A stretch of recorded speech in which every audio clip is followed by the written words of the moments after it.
Você gosta de conspirações? Isso aqui é muito interessante. É a história de um homem chamado Alexander Litvinenko.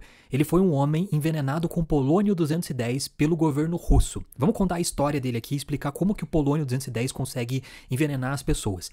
Então aqui você tem uma foto do Alexander Litvinenko e do outro lado uma mesma foto do mesmo homem, só que 10 dias depois de ser envenenado com polônio 210. Esse Alexander Litvinenko, ele trabalhava para a KGB, que era o Comitê de Segurança do Estado da antiga União Soviética. Quando a antiga União Soviética deixou de existir, essa KGB virou a FSB, que é o Serviço Federal de Segurança. Nada mais é do que a segurança nacional lá, que era da União Soviética e virou da Rússia. Então esse cara trabalhava nesses órgãos. Nessa época, ele começou a fazer críticas a um cara que existia na Rússia chamado Boris Berezovsky. E ele começou a criticar o governo russo. Começou a publicar matérias e depois que ele saiu da KGB, virou a FSB, ele começou a fazer críticas ao governo. E aí até um momento em que ele publicou um livro chamado Blowing Up Russia. E ele teve que se mudar, na verdade ele se mudou para a Inglaterra para poder ter uma vida mais tranquila, porque ele sabia que criticando o governo russo daquela forma que ele fazia, mostrando os defeitos que eles tinham na época, que segundo ele eram defeitos, ele não duraria muito tempo. Então ele se mudou para Londres para poder viver uma vida mais tranquila lá. Acontece que um dia ele foi convidado por dois caras russos a tomar café num hotel em Londres. E aqui tem as imagens dele chegando nesse hotel, nesse café, para poder se encontrar com esses dois caras. E esses caras convidaram ele para tomar café, alegando que eram também ex-espiões russos, que também estavam fazendo críticas ao governo e queriam conversar com ele para poder unir forças para realmente poder ter uma crítica maior do governo russo. Os dois caras eram esse aqui, o Andrei Lugovoy e o Dmitry Kovtun. E esses caras, segundo eles, eram ex-espiões russos. E se encontraram com o Alexander para tomar café lá no hotel em Londres e poder conversar tranquilamente. O que acontece é que, durante o café, eles colocaram de alguma forma o elemento polônio 210 dentro do chá e do café, sei lá, do que ele estava tomando, do Alexander. E ele não aguentou 10 dias e ele perdeu a vida. E agora, o que acontece do ponto de vista da física aqui? Só para lembrar que se você quiser ser meu aluno em curso de física, matemática, cálculo, astronomia, etc., eu tenho um site chamado cursosexatos.com.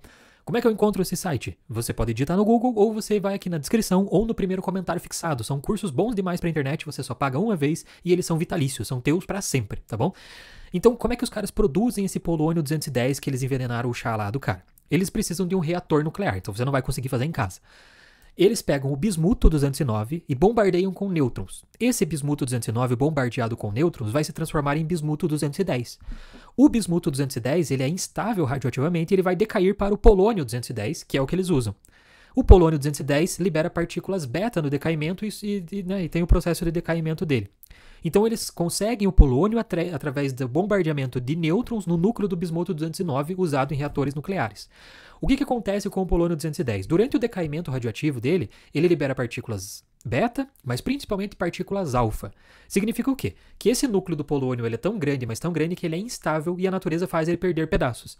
E uma maneira de perder pedaços é através de uma partícula alfa, que é a liberação de 2 prótons e 2 nêutrons. Só que essa partícula alfa, ela não é perigosa pra gente porque ela não consegue nem atravessar a pele humana. Ela não tem energia suficiente para atravessar a pele. Então, se você tem uma quantidade de polônio 210 em cima da tua mesa, se você deixar ele ali parado, não vai acontecer nada com você, porque a partícula alfa não tem tanto poder de penetração assim. No máximo, você vai ter alguma queimadura na pele, mas não vai ser capaz de matar você. O problema está quando você ingere esse tipo de coisa. Porque quando você ingere, você está colocando esse material dentro do teu organismo. E aí já não tem a barreira de proteção da pele que você tem aqui. Ela vai ter contato direto com os teus órgãos. E aí esse polônio 210 colocado em algum material que vai ser ingerido, por exemplo, uma comida, por exemplo, uma bebida, no caso do Alexander, vai afetar fígados, rins, medula óssea, trato gastrointestinal e vai te dar o quê? Náuseas, vômitos, dor abdominal e diarreia no início. Aí passa um tempo, alguns dias, você vai ter morte celular, suas células vão parar de existir. Porque essa radiação vai começar a afetar o DNA das células, elas não vão conseguir se replicar, e isso vai falhar os teus órgãos. E aí você começa a ter sintomas neurológicos, você começa a perder os teus sentidos. Isso com o tempo. E, sinceramente, não tem como você bloquear isso. Não tem, basicamente, dependendo do nível de contaminação, você não tem como tirar isso mais do teu organismo. E aí acontece o que aconteceu com o Alexander Litvinenko. Depois de 10 dias de ter tomado chá, ele nos deixou. E aqui a gente vê como é interessante essa ideia do ponto de vista da história, de como é tratado, como certas pessoas que eram de governo são tratadas e como elas têm que tomar cuidado com quem você critica e com quem você está lidando. Eu sempre falo isso para as pessoas. Você nunca sabe com quem você está mexendo. Então, às vezes, é melhor você ficar quieto, engolir em seco e ir embora e não brigar, sabe? Porque você nunca sabe com quem você está mexendo. Então, é uma coisa interessante de se pensar. Muito obrigado e até a próxima.